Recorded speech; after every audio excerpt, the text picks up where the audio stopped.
هرادی جان آمدیم بخیر.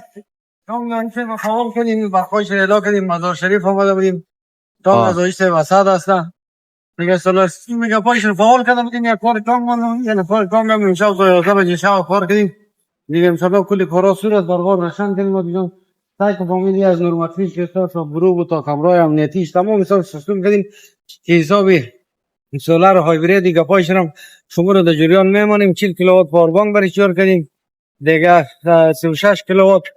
هایبرید برش بسته کردیم 36 کیلووات سولار دیگه تشکر عادی جان قربانت برم فامیلی لب جان برابر کنیم بدن گروه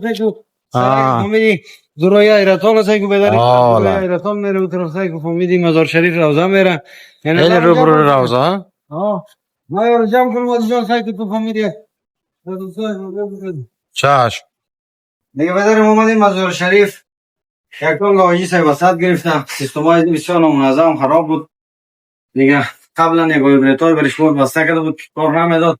این وایبراتور گروه بسیار از خودش استفاده کردیم دیگه اگر داشت دلار بالانش نیستید این کارا رو برا شد دیگه از جان نیستید یعنی برایش فامیلی منظم کردیم پس اخبار اعلام کردیم کلش تمام چیز سینگ و سرون جور شده دیگه از بخش بخیر ما شدیم خلاص بریم عادی جان تا برسیم در پایان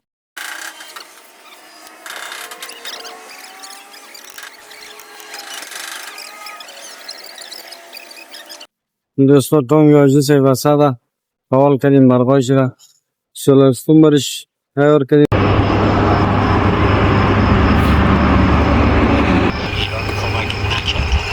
یک انستوری کنید بیا